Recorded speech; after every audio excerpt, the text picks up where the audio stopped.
Hello.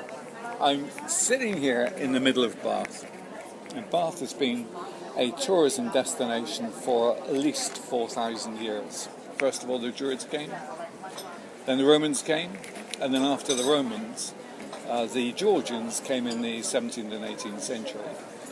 And now we've got mass tourism, as you can see behind me. And I'm sitting beside the pump room, which is a fabulous edifice, which was created for the Georgians to enjoy the water and take the cure.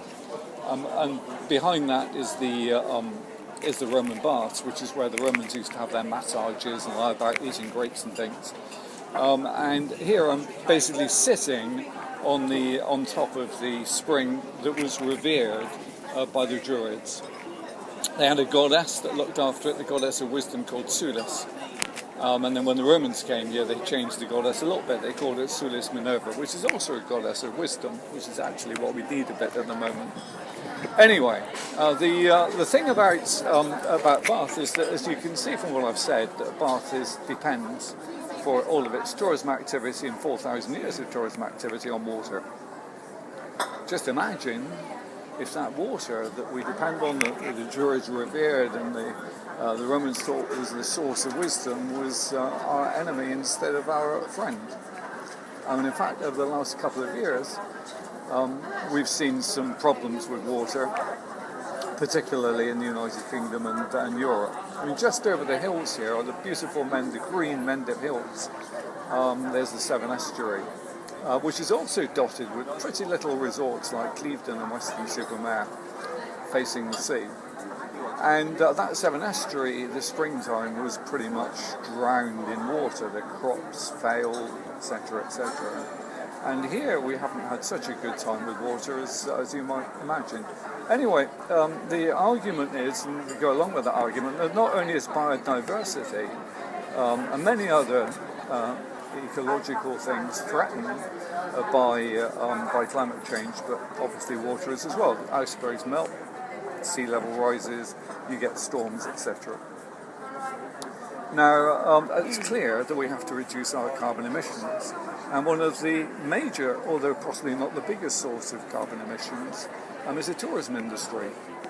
In fact, tourism represents something like 5 to 8% of emissions, of greenhouse gas emissions, and of which something like 40% is related to airlines, who not only suffer from carbon emissions, but something called radiative forcing, which increases the value of the carbon emissions in the air. So we have a problem and an opportunity. The issue, as far as the opportunity is concerned, is that tourism brings lots of good things. It brings economic advantages, as we've seen all over the world. It brings the opportunity for small businesses to grow. It brings training, and it brings employment for our young people. Not only that, it helps from the point of view of cultural harmony. So tourism can be a real advantage, and it's growing dramatically. We're looking at this year something like 1 billion international tourists and another 4 billion domestic ones, all together, which raises something like $1.5 trillion for the global economy. One of the difficulties, of course, is that it's growing. That's a difficulty because we have a big carbon emission. So, what do we need to do? What can we do about it that's going to be of a benefit to everybody, and to keep the advantages, and to keep it growing, to keep the economy working? We feel that, and we've put in this latest report, the opportunity for a green growth agenda as far as tourism is concerned. And it's very simple. All that destinations like Bath need to do is to manage their tourism so that the emissions are lower. And that means that, first of all, they should create an audit of the tourism emissions and all of the other advantages of tourism. So on the one side, you get the benefits, and on the other side you get the disadvantages, which include carbon emissions, which include environmental degradation, which include difficulties with lots of people, etc. And on the other side, obviously, what we're trying to do is to make tourism a really beneficial, local, innovative practice. Then secondly, the key to a lot of the tourism issues at the moment is the fact that the biggest buy-in to this sort of issues by all of the tourism businesses. And in fact, in the United Kingdom, something that we have something like 100,000 tourism businesses, but so far only 5% of them have actually taken a green tourism certification of one sort or the other. This enables them to reduce the amount of fuel they use, it reduces their energy requirement, it maximises the opportunity for local people, and it gives them a source of proper advice for a tourism development.